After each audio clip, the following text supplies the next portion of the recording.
Aujourd'hui, j'aimerais bien vous parler des réductions pratiquées sur les prix et sur le poids. Tout d'abord, on va commencer par les réductions sur les prix. Vous les connaissez peut-être déjà. Il y a rabais, remise, ristourne. C'est ce qu'on désigne par les 3 R. Je vais vous expliquer chaque notion pour bien les distinguer. Et puis, on va ajouter une autre réduction sur le prix qui est l'escompte. Et on va voir la différence aussi entre les 3 R et l'escompte.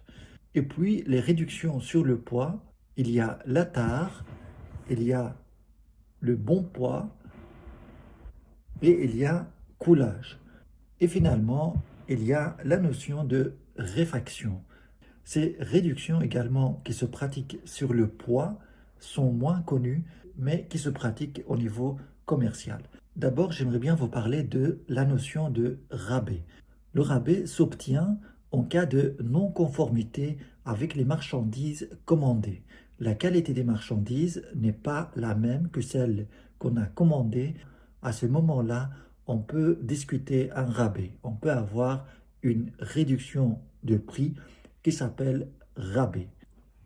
Cette non-conformité peut concerner également la livraison. Ristourne, on peut la distinguer des autres par le fait que cette réduction de prix est périodique.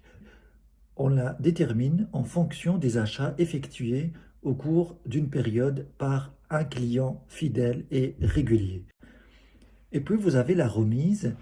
La remise, c'est une réduction sur le prix qu'on peut accorder aux clients qui achètent régulièrement.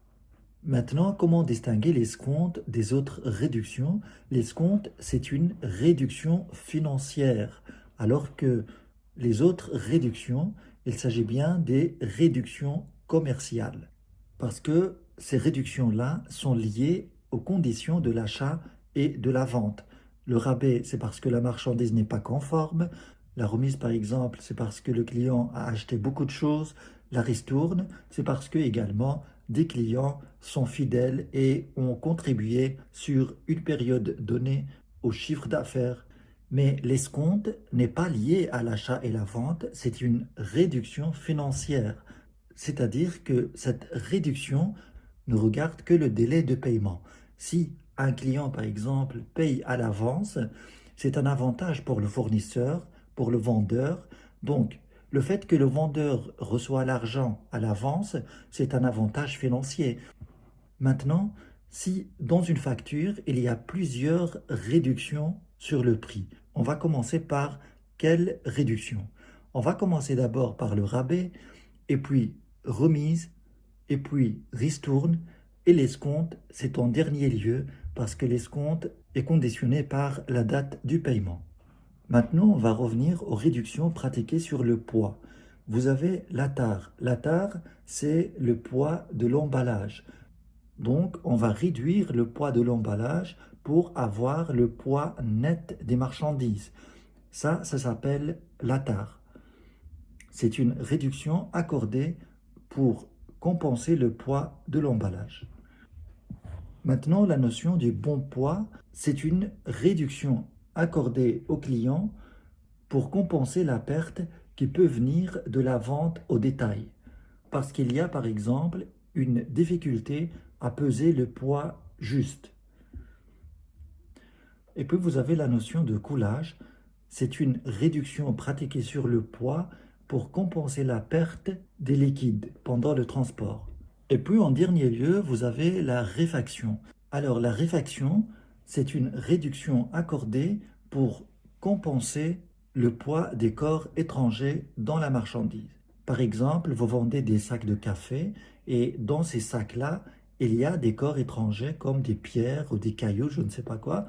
Pour compenser le poids de ces corps étrangers, on pratique une réduction qui s'appelle réfaction. Alors, une question, c'est par exemple, dans un cas, on a plusieurs réductions à pratiquer sur le poids de la marchandise. On va commencer par laquelle? D'abord, on commence par la tare, et puis le bon poids, et puis coulage, et en dernier lieu, réfaction. J'ai une autre question par rapport à ça. C'est par exemple, dans une facture, il y a des réductions sur le poids et des réductions sur le prix. Dans ce cas, on va commencer par quoi? Eh bien, on va commencer par les réductions sur le poids et puis par après les réductions sur le prix. Donc, en résumé, les réductions, vous avez les réductions sur le prix, les réductions sur le poids. Les réductions sur le prix, vous avez rabais, remise, ristourne. Le rabais, c'est non-conformité des marchandises. Remise, c'est par rapport à la promotion et aux clients fidèles. Ristourne, c'est périodique par rapport aux clients fidèles également, mais c'est périodique. Et puis vous avez l'escompte, c'est une réduction financière. Et au niveau du poids, vous avez tard, c'est par rapport à l'emballage, bon poids par rapport aux pertes liées aux ventes au détail. Vous avez coulage, c'est par rapport au liquide qui se perd. Et réfaction, c'est par rapport au corps étranger dans la marchandise. Voilà un petit peu en résumé les réductions qu'on peut trouver dans le monde commercial. Merci d'avoir suivi ce cours et à très bientôt.